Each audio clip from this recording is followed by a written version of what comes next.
Oh boy, do I have some things to say about some of the things to say today. Indeed, today we have things to say. As it always is, and as it always will be. Welcome to Under the Bridge, everyone. I'm Cody, aka the Scarlet Troll. And I am Greg, aka Greg. Indeed. Let's jump straight into the gaming news. Alrighty. Sony and Microsoft are still going at it about Microsoft buying Activision. Oh, what are Mommy and Daddy fighting over now? Well... I'm sorry, but that's what it feels like at this point, especially with Sony. Yeah. Sony has outright said that Battlefield cannot compete with Call of Duty. Duh? It's like, that's not news. I don't know why Sony's trying to insinuate the opposite if that's what's going on. No, Sony is outright saying that Battlefield is no match for Call of Duty, and it's bad for them if Microsoft gets Call of Duty exclusively. Oh, bitch, please. Yeah, here we go. To give a concrete example, Electronic Arts, one of the largest third-party developers after Activision, has tried for many years to produce a rival to Call of Duty with its Battlefield series. Despite the similarities between Call of Duty and Battlefield, and despite EA's track record in developing other successful AAA franchises, such as FIFA, Mass Effect, Need for Speed, and Star Wars Battlefront, the Battlefield franchise cannot keep up.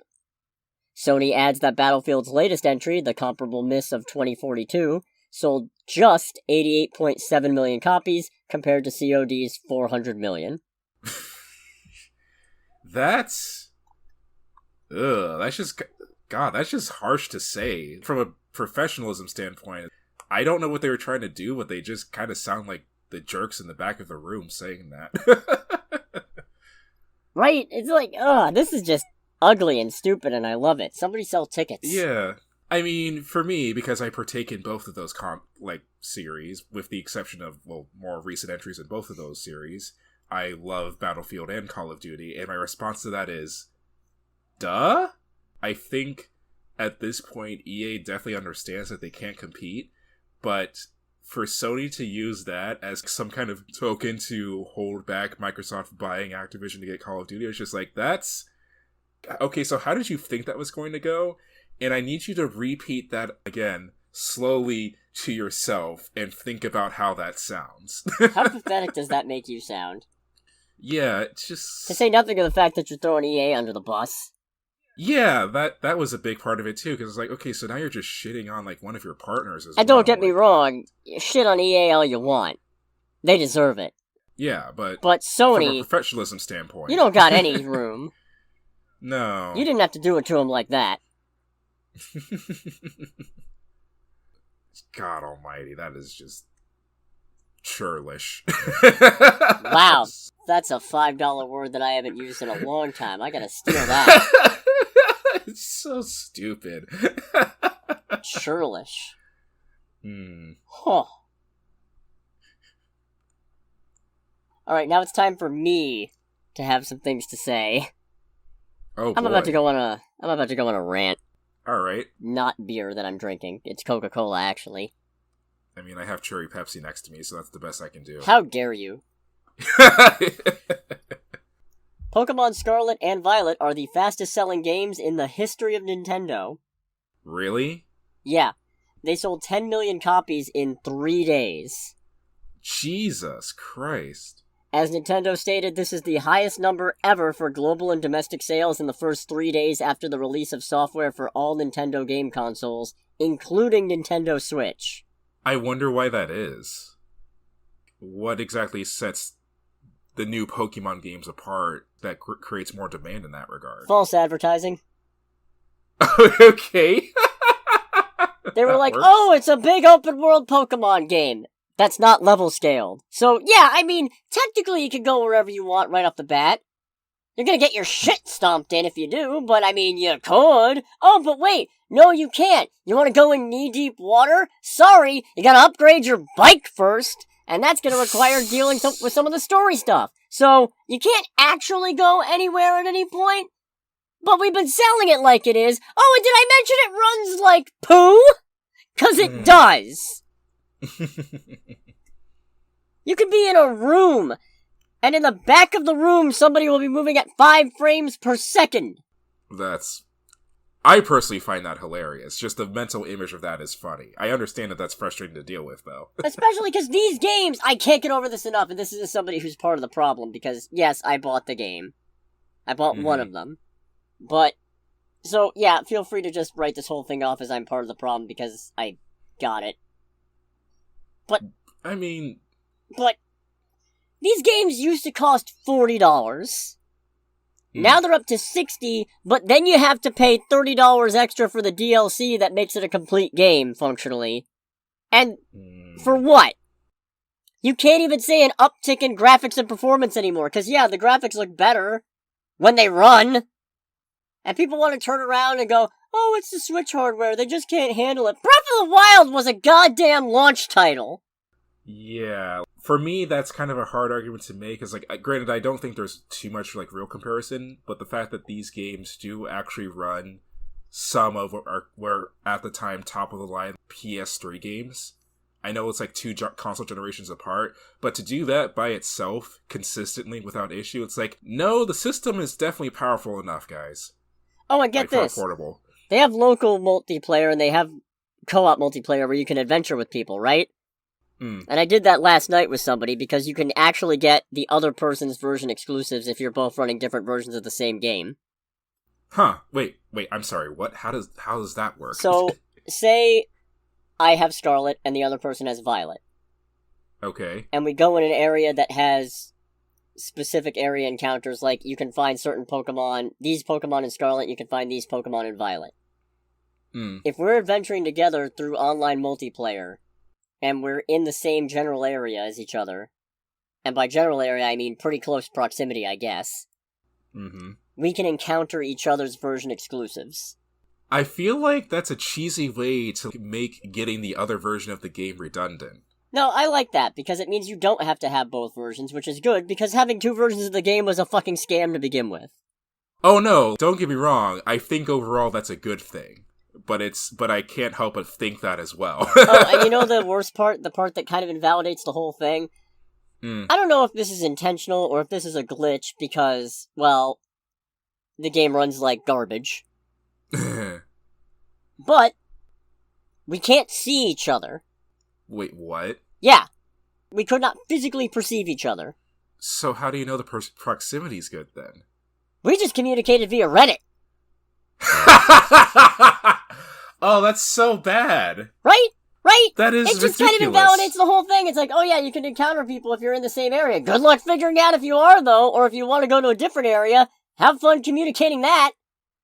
Because it's Nintendo Online, which means communication options are limited, because of course it is. That is, from a technical and modern standpoint, that is totally unacceptable. It's disgusting. And that is insane. The worst part is, I still have some fun with the game. It's not an unsalvageable game in concept. It's just frustrating because everybody's touting like it's a big step forward and it's really not. And it's so undercooked and it's so hollow. The whole world is just big and empty, and in Breath of the Wild, which I'm gonna keep going back to because you can tell this is what they were trying to ape, and because as a Switch launch title, it's the most perfect example of everything Pokemon could be. In Breath of the Wild, civilization was wrecked 100 years ago, and you're just kind of walking through the pieces that people have been able to pick up in its wake. You know, there's small settlements, there's villages, but there's no big cities or anything. In Pokemon, there's like one big city, and then a bunch of small scattered towns, and nothing else. So all I can do is just go, why is this world so gosh darn unpopulated? It's baffling. It's just such...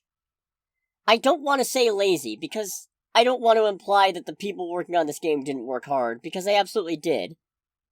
But it's baffling. It's a baffling design choice. The thing that does make me the most disappointed was when you first mentioned the lack of level scaling at the open world. Because when it was announced for this to be like kind of a free roam game, even though I'm not big into Pokemon, I know that they do tend to have a more linear path. So it's like, okay, that's cool.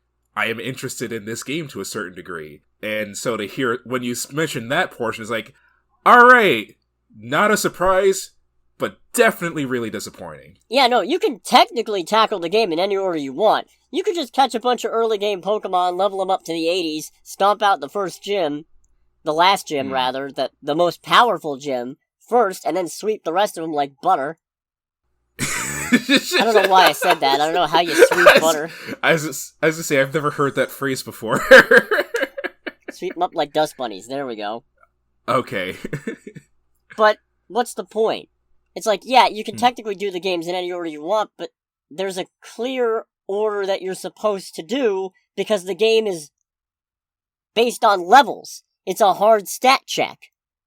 So it's like, I understand if you don't want to put in the work to do that level scaling, or if you don't have time to do that level scaling. But then just make the game goddamn linear, because there's no point in having the freedom to do it in any order you want if there's still a clear order you're supposed to. You know? I mean, I guess the thing that bugs me the most about that is that they claimed for it to be totally free roam.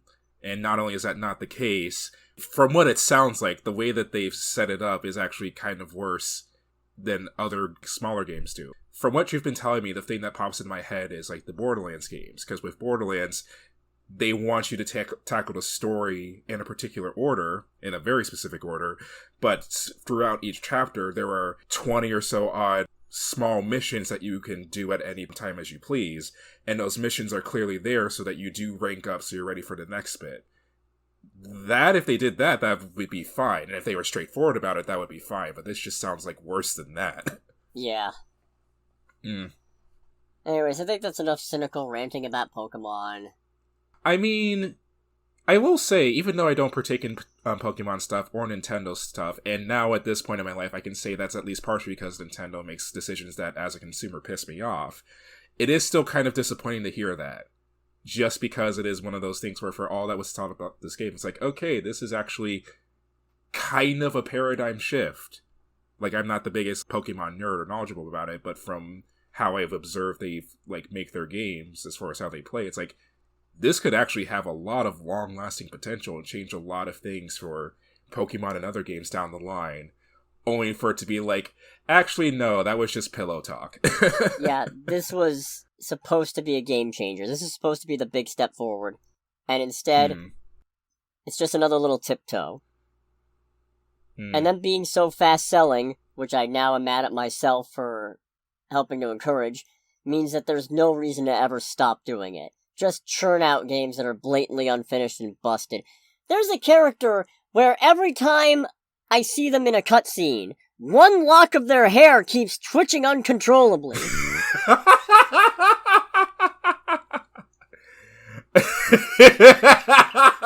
The game has memory leaks where it runs worse the longer you play it until you close it out. Switch?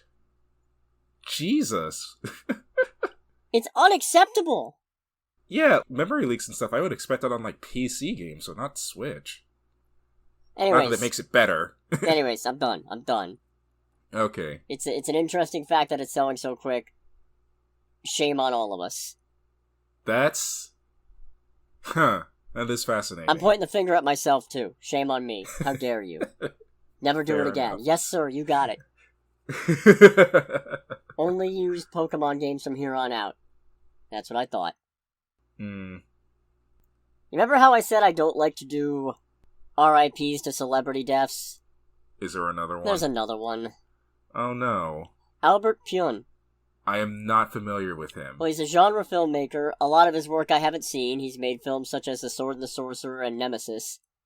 But the main reason why his death hit so hard is that he is the director of the 1989 Captain America movie.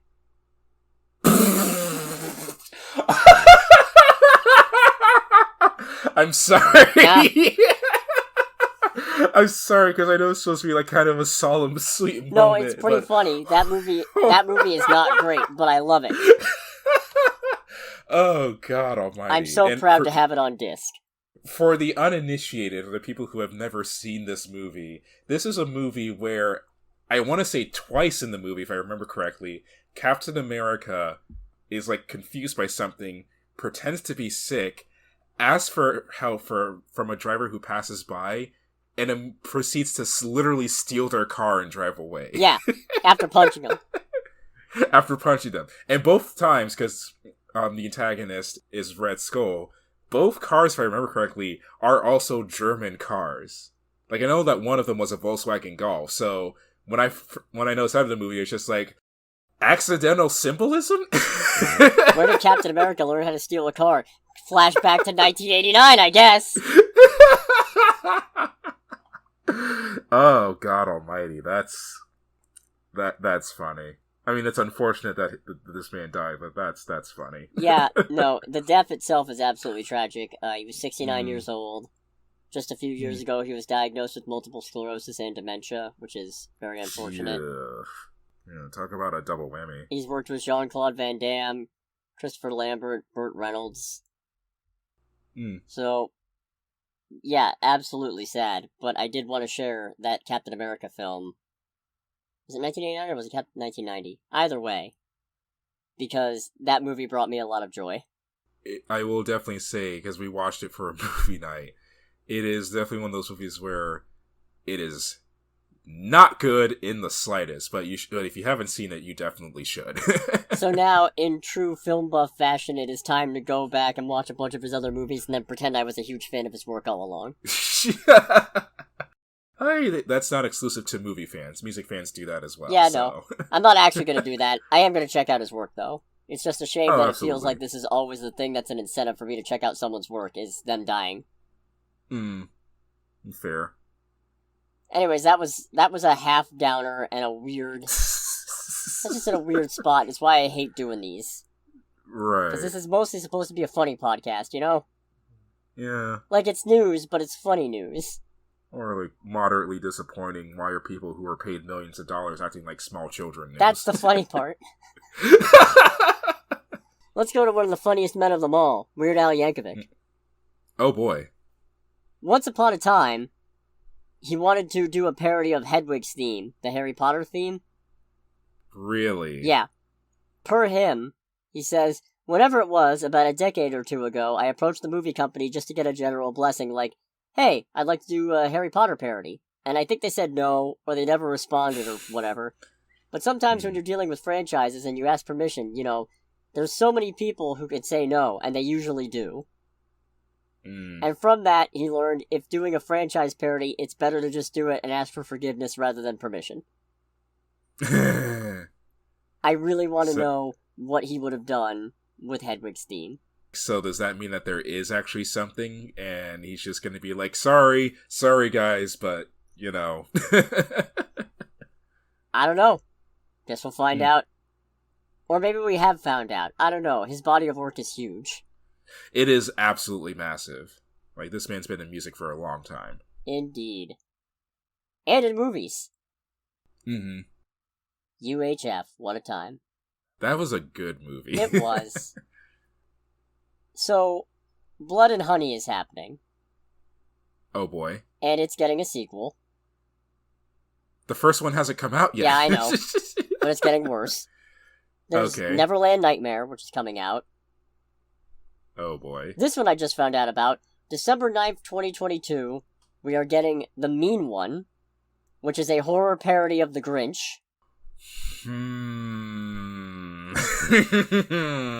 Here's the premise. Oh boy. Per Wikipedia.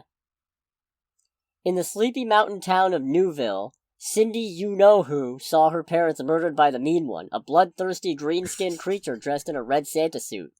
20 years later, as the ravenous monster begins to terrorize the town and threatens to ruin the holiday, she finds a new purpose in stopping the beast. So it's Halloween Ends, but with Grinch paint. You know what? That's a good way to put it.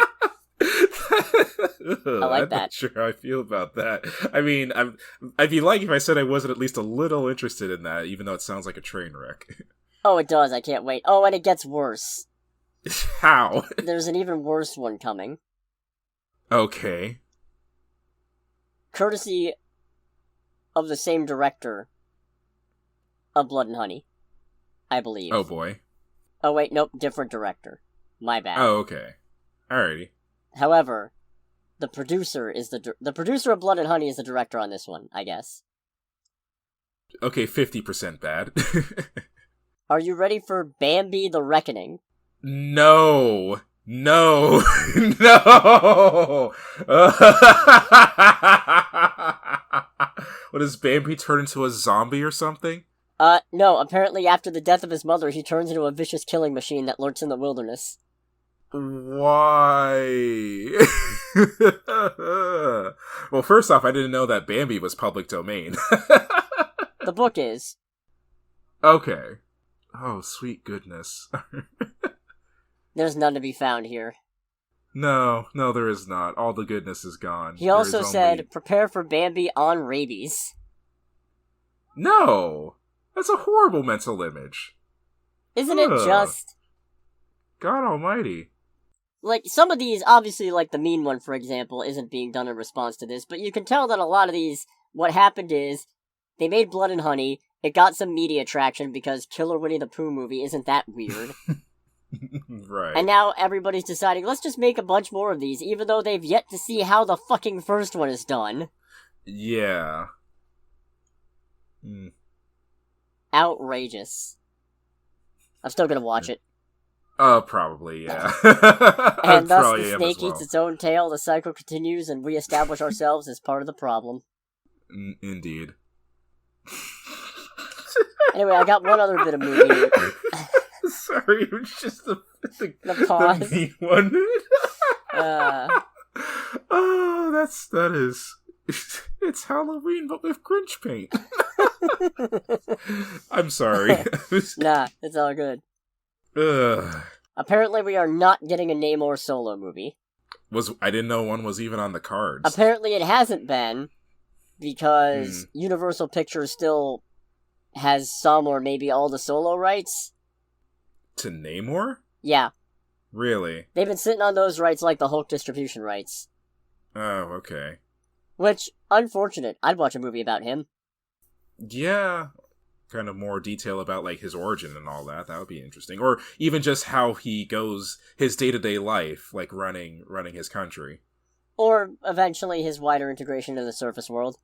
Yeah, that as well. There's a lot of potential ideas there. Especially once the Fantastic Four show up, just like a Looney Tunes-esque thing of Namor trying to kill Reed. Just so he can get Sue. Namor's an asshole. No shit? I love it. Oh no, he's much more of an asshole in the comics. Oh, okay. I was gonna say, it's like, yeah, I saw Wakanda Forever. He's an asshole. No. Let me put it to you this way. In the comics, at one point, the multiverse is imploding, right? Worlds are dying. Universes are colliding with each other. And the Illuminati decides, we gotta be willing to blow up other worlds if it saves ours. And when they get to the moment, none of them can do it, except Namor, who's like, I'll do it, blows up the world. They're like, what the hell, man? Get out of here. So he's like, y'all are soft anyway. And he goes and rounds up a bunch of other bad guys, including but not limited to Thanos. Oh boy. In order to destroy these other incoming worlds to protect their Earth. And then is horrified by all these villains engaging in wanton slaughter of the world's populations, only to realize, whoops, I'm the weakest person in this room! And I have no leverage with which to stop them. He's like, guess I'll just, like, die now. No, even worse, he goes to Dr. Doom! Oh, goodness. Who then proceeds to turn him down, just because he's pissed Namor didn't come to him first. Yeah, that sounds about right for Dr. Doom, in all honesty. Yeah.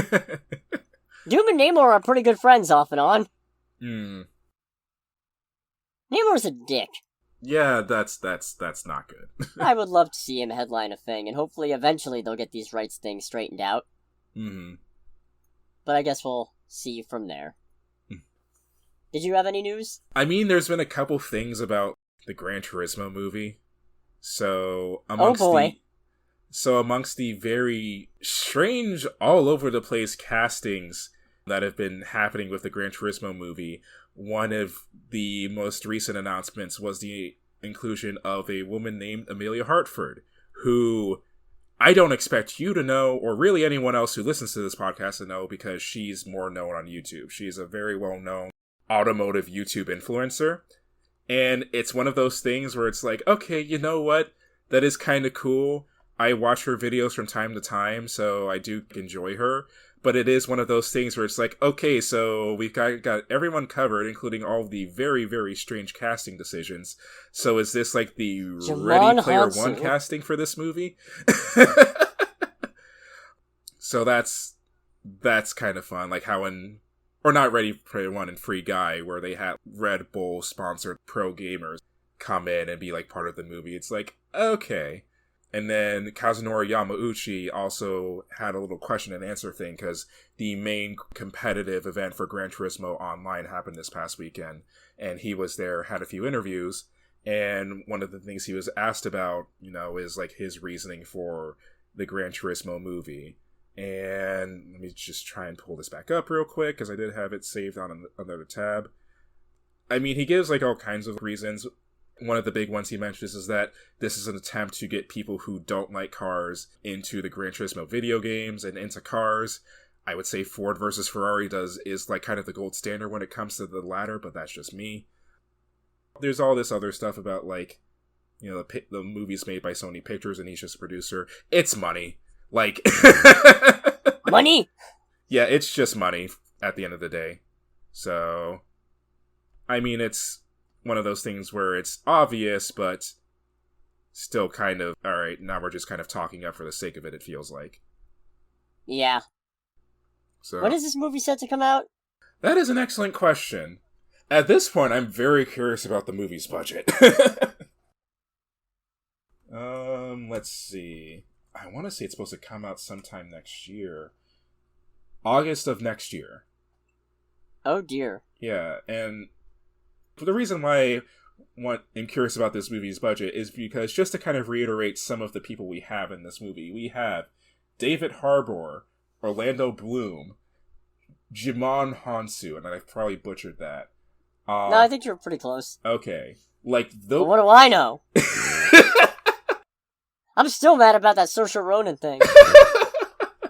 But no, those three by themselves are just kind of ones where I'm like, okay, what is going on? And also, because this is based on like the story of an actual race car driver who started out by playing Gran Turismo competitively, and that led to a professional racing career.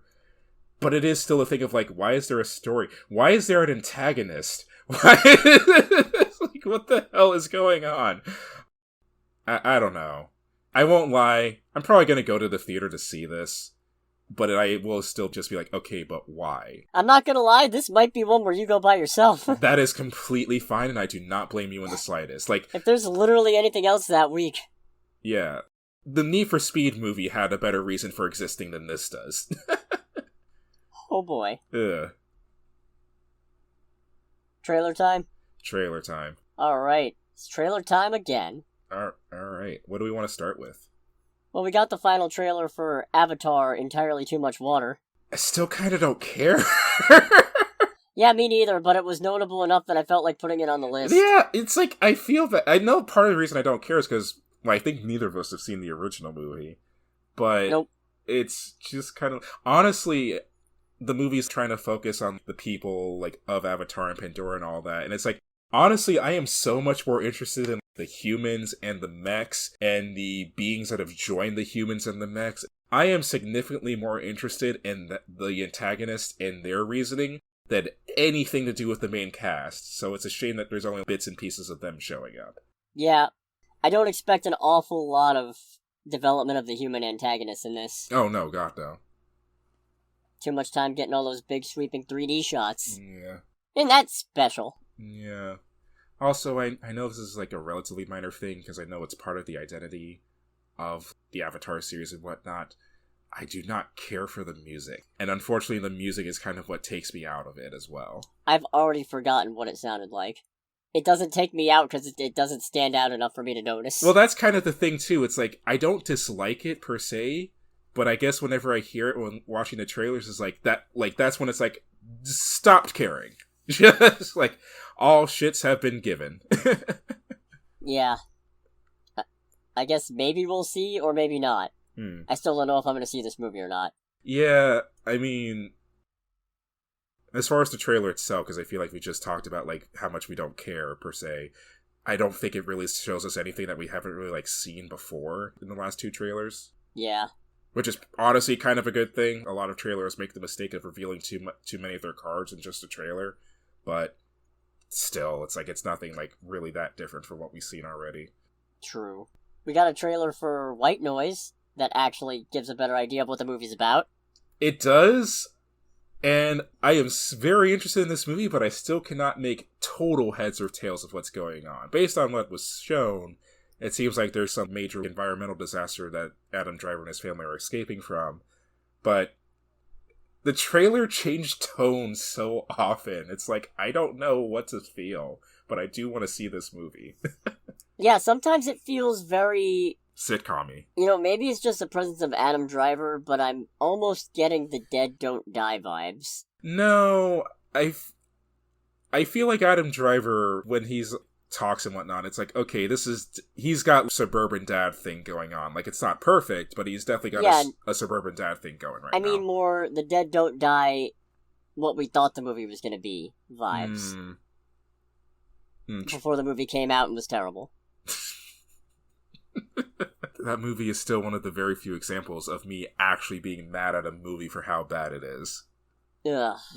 Not a fun time. No. I like his put upon suburban dad in over his head character, though. Oh, yeah. That's a lot of fun. I loved, and to a certain degree, identified with the scene where their car is floating down the river, and his kids are talking about just the most nonsensical things, and he just goes, can we please, like, actually pay attention to what's happening around us right now? I'm like, yeah, I'm on your side there, man. I'll agree. Yeah, it's like you're floating down a river to your possible death, and your daughter's asking you about sheep and whatnot. It's like, what? Yeah, I'm into this. Same. So confused, but into this. Originally, I wasn't going to include it because Netflix, but then I remember we already talked about a trailer for it, and we were low on trailers this week, so I figured why not. Right. Fair. Apparently, a trailer also released for Babylon, but I haven't been able to watch that yet. Oh, I had no idea. Yeah, me neither. Until just now. So I guess we'll get to that later. Right. Anyways, we got one more trailer on the docket, and that's The Devil Conspiracy. It looks... Terrible? It looks, yeah. Yeah. Just filming quality-wise looks terrible. This is like some kind of HBO or whatever miniseries, right? It's like exclusively for theaters. Like, fuck no, it's coming to the theaters. That looks terrible. Just the Swedish chef from that one popcorn shrimp video. Yes? No. Yeah, it's... No, and it really isn't anything to do... I mean, the overall premise doesn't do anything for me, but the video quality... Granted, I don't know if that's YouTube or if actually what it's supposed to look like, but the video quality looked bad. It looks like a straight-to-video mockbuster. Yeah, it really does. It's like, and you're gonna give this a theatrical release? What the hell is wrong with you people? Not gonna lie, though, I'm kind of looking forward to it. Yeah, I guess a little bit. I guess it kind of caught me out a little bit when they said we're gonna give birth to a new Jesus, a better Jesus, and it's like, I don't know if they're trying to go for like the biblical Jesus or whatnot, but it's like, Jesus was actually a real person, guys. I think the idea is it's supposed to be like a demonic Jesus clone. Oh, okay. I think.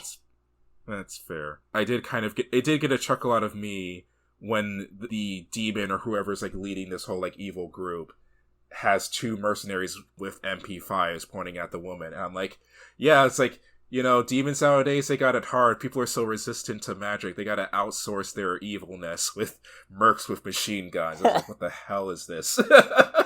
Yeah, this looks insane in the bad way. Yeah, very much so. In the I can't believe this got made. And yet... Slightly into it? Yeah. It looks like action-oriented Pray for the Devil. Fair.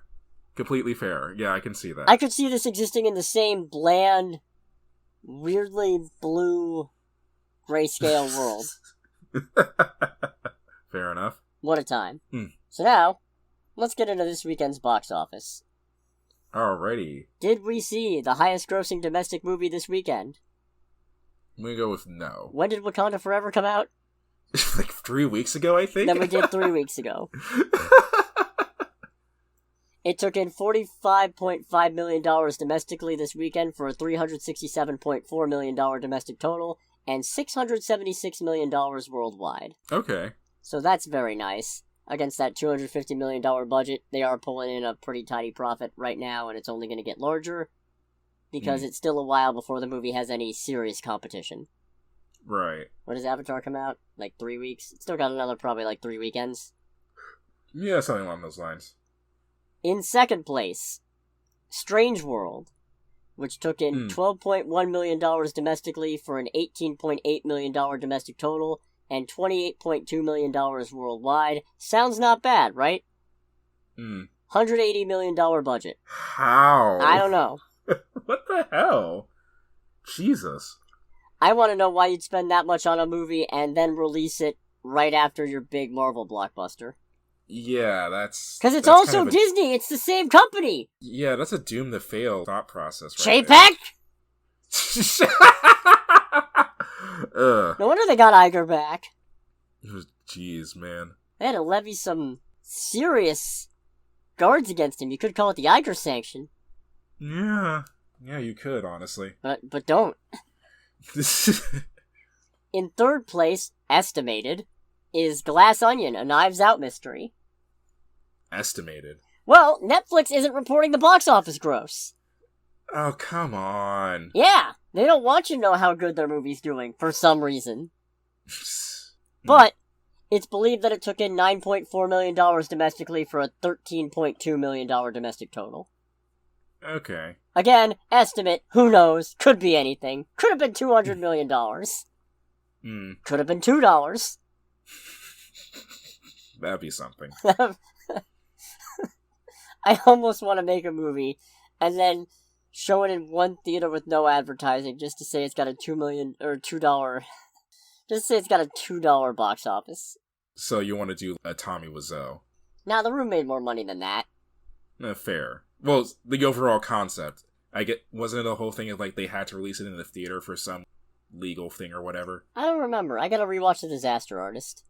In fourth place, the movie we actually saw this weekend, Devotion. Oh boy. Took in $5.9 million domestically for a $9 million domestic total. So far, no worldwide release information. Okay. And unfortunately, it's got a $90 million budget. Oh, yeah, that movie's not making a profit. Nope. Unfortunately, that is not happening. $90 million, holy hell.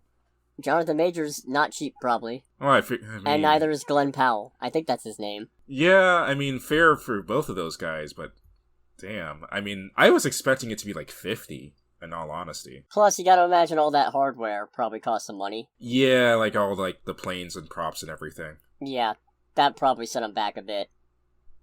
That's a shame, but we'll get more into why that's a shame in a bit. In fifth place... Yes. The Menu! Okay. Took in $5.4 million domestically for an $18.9 million domestic total and $33.9 million worldwide. Against a $30 million budget, still not making money, but... No. It might come close? Maybe, we'll see. I didn't see an awful lot of advertising for the movie, so maybe it had a comparatively smaller marketing budget? Well, maybe, we'll see. Let's hope, because it was definitely a good time. That's still... I say a week after declaring it one of my favorite movies of this year. One of my favorite movies of this year. Yes. So, let's talk about Devotion. Yeah, indeed. I think you're more equipped as the history buff to tell us what this movie is. Alright, so Devotion is a inspired by true events movie, and that is inspired by true events is very much something to keep in mind with this. But is an inspired by true events movie based on the book Devotion, an epic story of heroism, friendship, and sacrifice. It is based on the life and military service of Ensign Jesse Brown, one of, if not the very first African-American naval aviators in U.S. Navy history, as well as his wingman, Lieutenant Tom Hudner, and their adventures as F-4U Corsair pilots during the Korean War, often regarded to as America's Forgotten War, for good reason, because it really is, like, actually something that doesn't get touched upon very frequently, given our involvement. I genuinely forget that it happens sometimes. You're not alone in that, and it's, granted, like, unfortunately the Korean War is definitely one of my weaker subjects, which is frustrating of its own self, because I mean, the Korean War, kind of like World War II, said about, like, the current world order in a lot of ways. From a technology standpoint, fighter jets and things along those lines made, like, a name for themselves during that war extremely quickly. From what little I know of it, is a very fascinating war, which in a lot of unfortunate ways still has a lot of long-standing repercussions. But basically, it follows these two men during their career as naval aviators, and their time working with one another, being each other's wingman, and fighting together to help the United Nations forces during the Korean conflict. In this movie, it's...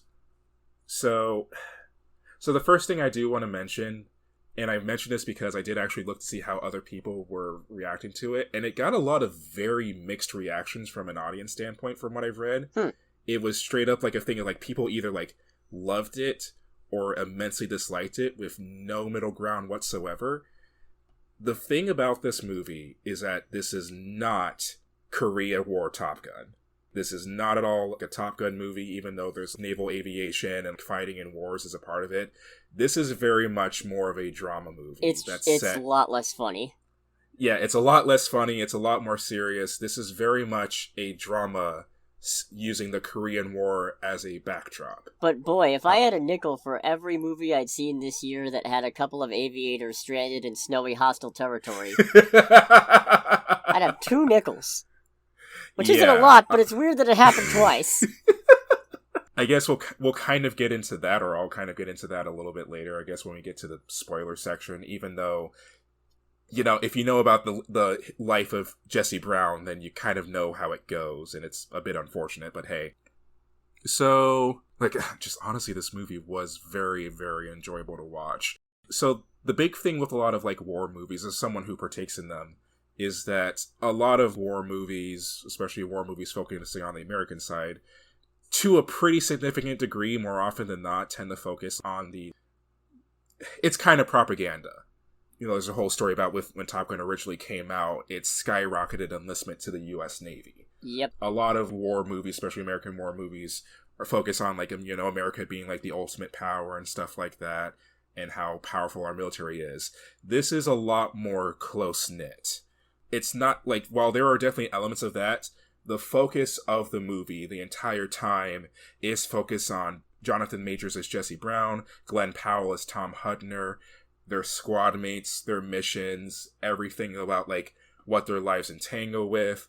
Jesse Brown being in the weird spot of being an African-American pilot in a service that is, I want to say at this point the United States Navy was desegregated, but it's still 1950 in the United States military, so yeah. still not a great time to be a black person, especially a black pilot, because by being a pilot, you are kind of, like, above a lot of other enlisted soldiers.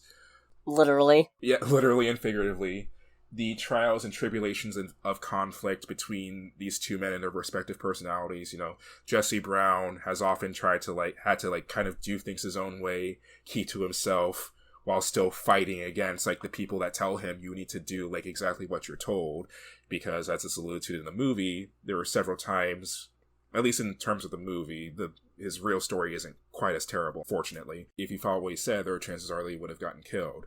Whereas Tom Hudner's character Glenn Powell as Tom Hudner, you know, is very by the books, does everything that he feels is required of him. The fact that, you know, his wingman is black means absolutely nothing to him, for the most part. For him, it's just a thing of, like, you know, we have a job to do, and there's a way that we have to do it so that we get all of our guys home. So there's some interesting conflict between these two very opposite ways at looking at not only the world, but how their jobs as pilots.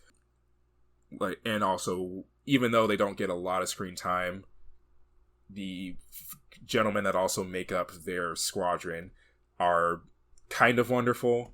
I feel like they don't get a lot of attention, especially Thomas Sadowski as Lieutenant Commander Dick Savoli. I have probably butchered that person's name, but both of their names. I actually need to look up if Dick Savoli was actually the name of the commander of their unit. But he does a great job. He's very by the books in a much more aggressive way. There's I don't know, like, is it a spoiler if I like give like one of my favorite lines that he says in the movie right now? I think if it's not in the advertising. Fair. Or if it's plot relevant. Fair, yeah, then never mind on that. Although I will, you know what, actually I will kind of get into the advertising a little bit, because part of the reason why I say entered with, this is not a Top Gun movie, is because I saw this complaint and I actually rewatched the trailers, and it is a thing of, I can understand why people weren't crazy about it, because the trailers do show the action scenes more often than not. Like, yeah, I was very surprised by how long it took them just to ship off, and how much longer it took before they saw any action. Yeah, so I can kind of see why people were upset about that, because, they expected it being like, actually action, shooty all the time based on what was presented to them, so I get that. Don't get me wrong, though, I actually kind of liked it more for not having non-stop a bunch of action flying scenes, but I can understand being irritated if that's what drew you in from the trailers, because they did definitely emphasize that. Yeah. In a weird way, it kind of reminds me of Band of Brothers in regards to, like, the whole camaraderie aspect, because that's one of the big things that Band of Brothers focused on, was the very tightly knit camaraderie of Easy Company and the whole 101st Airborne Unit, irrespective of both respective and irrespective of the conflict they found themselves in. Like, ultimately everyone's trying to, like, look out for each other and make sure that they get everyone home while dealing with their own demons in the war. In a general sense, I'm just kind of happy that there's a major big budget movie about the Korean War, or more specifically an American one. Like, apparently the Korean War is a kind of frequent topic for movies in apparently both North and South Korea, but we don't really hear a lot about it here in the US, so that was definitely a welcome change. I don't really have anything else to add to that without getting into spoilers. Yeah, I like this well enough. In general, dramas aren't really my thing, just because they kind of bum me out, which is the point, but... Yeah. Still. But I like this one well enough. It's not gonna crack my favorite movies of this year list, but definitely solid. Definitely glad I saw it, which is more than I can say for some. No, you don't understand. I had an idea for an end-of-year video thing, and I was going back and looking at all the stuff that we've seen over the year, and oh boy, some of these things I forgot came out this year, and some of these I forgot came out this year, and they were like a month ago. I mean, I've only become more aware of the whole, like, movies being released every week thing for this year after doing this podcast, but I definitely feel like that this year has been kind of a weak year for movies overall. Certainly hasn't been one of the better ones, but I don't know about weak. We've had some real good ones. Fair. Shall we get into spoilers? Sure. Alright. In that case, I think the general consensus between the two of us is this is definitely worth checking out. Especially if you're in war history movies. Well, historical movies revolving around a war, because this is not a war movie. Yeah, if you're into naval aviation at the very least, you'll have a good time. Yeah, definitely. Or if you're a Jonathan Majors fan, or if you're a Glenn Powell fan. Or, you know what, if you're a fan of Officer Jimmy. Or Joe Jonas. Or what was that? I didn't catch that the entire time. It was just like, wait, seriously? Yeah, me neither. What a crazy time. Alright, so if you don't want to get spoiled on Devotion, make sure to click away in 3, 2, 1. This was a sad movie. It is a very sad movie. There's just a lot of sad moments in this movie. But most of it's at the end. The big hitters are at the end. So, again, if you're familiar with the story of Jesse and Tom, then you already know this. But The movie ends roughly with Jesse meeting his untimely demise, because after a fire support mission to relieve like heavily outnumbered United Nations forces, it's found that Jesse's plane has taken some like small arms fire from Chinese forces that are hiding in like the forest that they're flying over. And, you know, he loses oil, engine shuts out, and he's forced to crash land his plane. Well, he survives the landing, however, the crash was very violent, and so he is actually stuck in his plane. Like, he cannot be moved. His legs are pinned down and actually cut into a little bit in the cockpit of his F-4U Corsair. This prompts Tom Hudner, who is trying everything in his power to rescue him and get him out. He decides to crash land his plane next to him in an attempt to rescue him. Unfortunately, turns out to be futile, and his squad mates have to abandon the two of them for a bit because the area is surrounded by enemy forces. And they're more or less left to their own devices for, I want to say, like a good 12 hours or so. It's not until much later that they get back to their boat. The other pilots get back to their boat to say, like, let people know what's going on. At which point, a helicopter pilot comes to like where they crashed out to try to rescue them. It's determined that there's no way they can really get Jesse out right now, and they have to move quick because they are slowly being surrounded. At which point, Tom Hudner promises to Jesse, who has passed out at this point, I'm going to come back for you. Unfortunately, it's found out that the battle that's been taking place near the crash site has gone completely horrible for the United Nations forces in the U.S. The area is completely surrounded. Tom Hudner has actually been grounded due to his injuries due to his crash landing, and his squadron has been given orders to scuttle both planes, which means that they are actually going to fly out without Tom Hudner to destroy both planes, including the plane that Jesse is still stuck inside of so that it doesn't get captured by enemy forces. And it is just the biggest gut punch. Because it's like, at this point, these two have become like good friends. They clearly care about each other. And it ends on this, it shows this really sad scene with Tom Hudner just standing on like the deck of the aircraft carrier, watching his fellow pilots fly off to, you know, destroy their planes and destroy Jesse Brown, and there's absolutely nothing he can do about it. And he is just like understandably very distraught for the whole thing. Yeah, you really feel that sense of distress and that sense of failure and responsibility. Especially when he's interacting with Jesse's widow at the end, Daisy. Yeah, and actually the way they frame that, for me, it's just like kind of one of those, like, talk about thrusting a dagger into the wound type of deal, because Tom Hudner, like, actually got the Medal of Honor, which is the highest decoration any soldier can get in the United States military. Like, it is a presidential citation, which is why Harry Truman was in that scene. It is the absolute highest decoration that any soldier can give. To kind of put into perspective what it takes to get it, most of the people who have gotten the Medal of Honor have gotten it posthumously, because they got killed during the thing that got them the Medal of Honor. So for me, it was kind of one of those things where it's like, this really sucks, because you're getting the Medal of Honor for this genuinely heroic action, but you have nothing to, I feel like he's like, I have nothing to show for it because I couldn't rescue my best friend and I couldn't bring him back to his family. Even with, at the very end, where Jesse's wife, you know, consoles him and says, you know, no, I didn't ask you to rescue my husband or save my husband. I asked you to look after him, and you did that till the very end. So it's just, so sad. So poignant.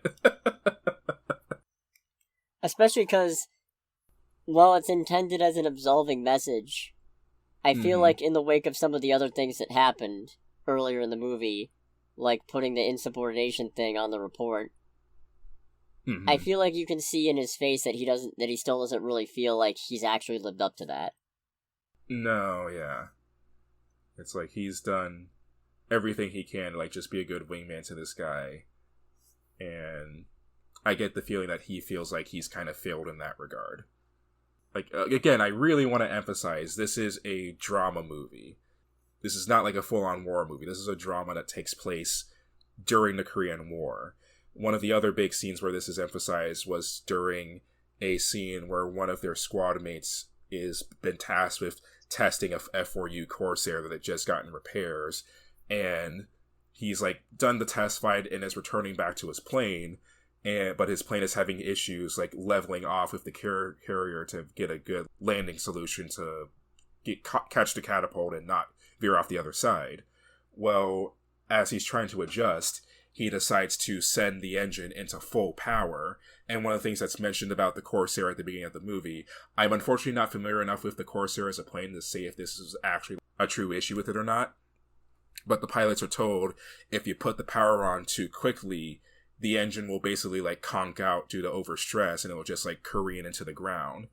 And then this pilot does that, and his plane just like drops like a rock out of the sky and lands upside down in the water. And it's shown very clearly that he's like pretty much killed instantly. When all of the pilots are in the crew ready room, Thomas Sadowski's character just looks at him and goes, it's like, everyone's going to tell you that you signed up for this, and you absolutely did not. Make no mistake. You lost a friend, you lost a brother in arms, and it hurts. And it has every right to hurt. So, don't feel bad for being, like, upset over this. Which was good. I was not expecting that. No, I was not expecting it. Honestly, Thomas Sadowski was great for me. Like, I know him as Don Kiefer from The Newsroom, and in The Newsroom, he played kind of like a very cutthroat, no-nonsense, like, editor-in-chief for, like, the news agency that they work for. And I know him as the smartest character in John Wick. Yes. I mean, for me, like, he was basically being Don throughout a lot of it, especially during, like, there's a scene, like, in the movie where I believe it's the Times have come to interview Jesse and take pictures of him. Because, again, this is America in the 1950s. The idea of a black pilot, especially a black naval aviator at the time, is, like, completely unheard of. And the Time magazine guy is trying to turn it into a whole novelty thing and trying to make it about race, which Jesse very emphatically does not, but politely, does not want it to be about. And as the guy keeps asking needling questions, he says, no disrespect intended, but I'm probably not going to answer the question but I'm not going to answer the question the way you want me to. So, and then Sadowski steps in and just goes, okay, we're done. Yeah, and not only does he say, like, we're done, it looks at times guys like, alright, guys, I've got to get my pilots ready to, like, go for the next sortie or whatever. And the interviewer from the Times is just like, oh, come on, like, we're just trying to, like, make a story here. Give us, like, a little bit more time, Lieutenant. And he goes, that's Lieutenant Commander. Have a good day. It's just not having his bullshit. So good. It was like, that was very good. So that was fun. There are two kind of overall issues I have with this movie. One is, just from someone who enjoys, like, plane fights and whatever. Another is from a night of, like, looking up both Jesse and Tom Hutner. The movie does kind of have a general pacing issue, and a large part of that, I would say, is not necessarily the movie's fault, but more so that of the life of Jesse Brown. So, like, for instance, there's two, like, primary battles that happen. One is a mission where U.S. Navy aircraft are tasked with destroying a couple bridges so that Chinese forces can't move into North Korea to reinforce the North Korean military. And the second one, and the main conflict of the movie, is the one where the Navy pilots are tasked with helping the U.S. forces station not be completely overrun. The movie tries to paint it as if it's like, this is still like, they're still like fresh to being pilots and this is only like one of their second or third mission. Historically, that was Jesse and Tom's 20th mission in that squadron. Wow. So it's kind of a weird thing where the movie tries to paint a whole thing as far as, still kind of reading all that. It's like, no, this they're like, they know what they're doing. They know how to fly. And it's just one of those things where looking through Jesse Brown's life, and honestly, I feel like if you're into history at all, you 100% should. This dude is a very fascinating individual. But looking through it, it's just like there's so much that happened in his life, both before he became a naval aviator and during his time as a naval aviator. one of the things that's constantly brought up in his history as far as what got him to become a pilot was just his dad taking him to a random air show and just completely falling in love with airplanes. Aw. And that was the thing that made me go, was like, all right, I need to do this for the rest of my life. It's just one of those things where there's only so much of that can be fit inside of, you know, a movie that has to be within a certain time frame, and you can't give a lot of what he did justice. To a certain degree, I'm kind of glad about that, because reading up on it, I figured the movie could have easily done a whole, like, montage of all the missions they did and everything, and I'm kind of glad they didn't, but, because it gives, like, in those 2 missions that are shown, it gives both characters a little bit more growth that can actually be seen, but there's just so much that had to be cut out. The other issue I have is a lot of the inspired by true events. Now, I say this with the catalyst of I have not read Devotion. The next time I get paid, I'm going to buy this book. But I have not read Devotion, so I don't know how much of this actually happened. But from what I understand, these gentlemen did not meet Elizabeth Taylor. Like, as awesome as that was to see, they did not actually meet Elizabeth Taylor. I got a funny bit of casting news about that, but I'll save it. Okay. They did not fight a MiG-15. Or if they did, as far as I can tell, there's no record of Tom Hutner shooting down a MiG-15. So I'm gonna guess that part is right, Top Gun's popular. Yeah, just a little bit. And actually, that scene bugged me the hell, because to kind of, like, nerd out for a second, fighter jets at this point in, like, world history, first-generation fighter jets, really aren't too far removed from World War II aircraft. The big difference is that they're powered by jet engines instead of propeller or prop engines, which, you know, just changes the ball game instantly. But as far as, like, weaponry and all that, they are not that far removed. In the case of the MiG-15, this is a plane that literally only has guns. As far as I'm aware, it was never designed to be used as, like, a bomb or anything. And it holds a very small amount of ammunition for its guns. So during this whole extended fight, which goes on for like 3-4 minutes, I want to say, this MiG is just constantly missing shots against completely inferior aircraft. And the whole time I'm thinking, it's like, okay, I'm sorry, but both of you should be dead, or this pilot should have run out of ammo. How like could you miss? ago. He was 3 feet in front of you. Honestly, yeah, because it's like, it was a thing of like, no, you have a jet. The big drawback about having jet-powered aircraft at this point was that their acceleration and their ability to slow down was very poor. But it's like, no, you still have a speed advantage over these guys. You should be able to, just like get on their butt cheeks and just shoot them down. Right up the butt. Get in right up there. Yeah, just put like 30mm rounds just right up that hole right there. No, it was actually kind of one of those things where it's like, as I'm watching, it's like, that was actually something that really bugged me. I try not to make a big deal about stuff like that in military movies, because ultimately the goal is to entertain, you know, a general audience. Good Lord knows that Top Gun, both the original and Maverick, have so many moments like that. Yeah. But it was just something that I noticed. But yeah, there's a lot of that kind of stuff going on. From what I read about Jesse Brown, where there were definitely absolutely some instances of him having to deal with, like, you know, being a black dude in the military and a pretty talented pilot and all the issues that came with that. The movie does paint him as being a very, like, constantly insubordinate, fighty person, and from what I've read about him online, that really wasn't the case more often than not. Yeah, he would kind of, like, get a little fighty with, like, superiors that gave him a hard time because he was black, but otherwise he did everything that he was supposed to by the book.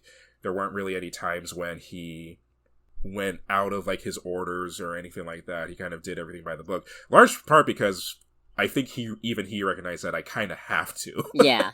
Because they are looking for any excuse possible to throw me under the bus or under the aircraft carrier. Sorry. Rip mooring. Yeah, just a little bit. So it's one of those things where there's a lot of moments like that, which, you know, if you're someone who's familiar with, like, military history and stuff like that, it will, like, I'm not gonna lie, it'll bug the hell out of you if you're familiar with stuff like that. Mm. I would say that while it is noticeable and a little jarring at times, it doesn't take away from the overall effect of the movie. Even though there's only, like, 2 or 3, like, actual battle sequences, I don't think they're particularly, like, they're done, like, particularly poorly or anything like that. The things that happen with the combat scenes that are stupid, none of it is at the level of Red Tails. And I say that as someone who actually I haven't likes seen that Red in Tails. a minute. Oh, I like Red Tails, but it's fucking stupid. The first time I watched it on my own, and by the way, the movie, as far as I'm aware, is actually like available for free on YouTube. Huh. But there's a scene very late in the movie where Lightning, and that is actually the character's call sign, Lightning has like kind of veered away from his squadron, so he's already AWOL, and he's just like flying his P-51 Mustang over the Mediterranean. And he just comes across a random German battleship and does 2 strafing runs with nothing but 50 caliber machine guns and single-handedly destroys a German battleship. Nah.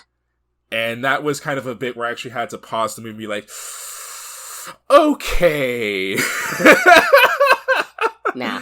It's like, no. Like, no, that's not happening. I'm sorry.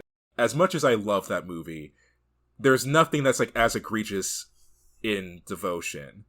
And that's good because even with all like the combat scenes and whatnot, I feel like it's one of those things where the combat scenes just, they add to the overall experience. They are not the overall experience. You go to Top Gun to see, with all the stuff that's like going on in the plot and everything, ultimately you're there to see fighter jet porn and fighter jet fights. Like, that's the whole point of the movies. With this, they do a good job, I think, like balancing it out and making it so that the fights and the combat don't completely overtake everything else that's going on. Danger zone! I feel like you're given solid reasons to at least empathize with these guys. Maybe even root for them.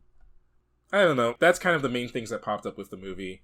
I feel like if there was ever going to be something else covered about Jesse Brown, it would definitely be wonderful if it was like a miniseries. I would love to have Jonathan Majors and Glenn Powell like keep their respective roles, but have a Band of Brothers or the Pacific-esque miniseries about their squadron and everything that they did before, during, and after the Korean War. Like, I think that would be really cool. Yeah, I don't know who'd host it, because that would be expensive. Yeah, just a little bit. But I mean, hey, you know what? There's a market for anything, so... Yeah. I could see it. And honestly, really, just please, more big-budget Korean War movies. The Korean War was a very complicated conflict, and like I said before, it's one that we feel the repercussions of to this day to certain degrees. Like, the Korean War, for all intents and purposes, is still ongoing. It has been going on for the past 50 years. A formal peace treaty has never been signed since 1952. That is still a thing. That's not done. But yeah, even with that, I still maintain what I said over before, which is this movie's good. It's fun. It's definitely a bit of a gut punch, and I am very glad that I saw it. Yeah, I'm gonna wrap up my thoughts with a new section I like to call 6 Degrees of Separation from Something Stupid. Okay. So in this movie, they spent some time hanging around with Elizabeth Taylor, the actress. Mm-hmm. And Elizabeth Taylor in this movie is played by actress Serinda Swan. Mm-hmm. For those not in the know, she was Aphrodite in Percy Jackson and the Olympians, The Lightning Thief. She was Zatanna in Smallville. Okay. And more relevant to something we've seen, both of us, she was Queen Medusa in The Inhumans.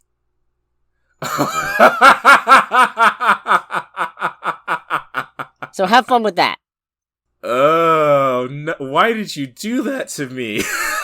Because I've been cursed with this knowledge, and now so are you! I'm imagining Elizabeth Taylor just walking up to a random ATM and is like, "Hi, I am the Queen of the Inhumans. I require money." What a stupid fucking show. Oh my god. Ugh. I think that wraps this up. That wraps it up. You should see Devotion. It's a good time. Yeah. I'm gonna see if I can keep the 6 degrees of separation from something stupid. Maybe shorten it down. But... please do, even though I will probably be miserable depending on what happens. Yeah. Next week, we already know what we're seeing. It's Violent Night. It is Violent Night. Starring David Harbour. Yes. I think we've seen, like, a couple, like 2 or 3, like, sad movies recently. Something stupid and actiony and fucking stupid is needed. It 100% is. Mm. Oh god, this is directed by the guy who directed Hansel and Gretel Witch Hunters. Oh boy. Oh man. Mm. I'm looking forward to this. I'm looking forward to it too. It's gonna be a good time. In any case, thanks for listening, everybody. Make sure to like, comment, subscribe, follow us on Spotify or Facebook or wherever. RSS, doesn't matter. One of them. Mm-hmm.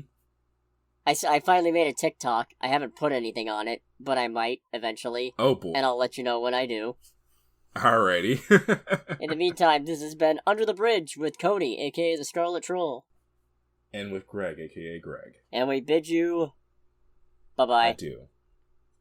Okay.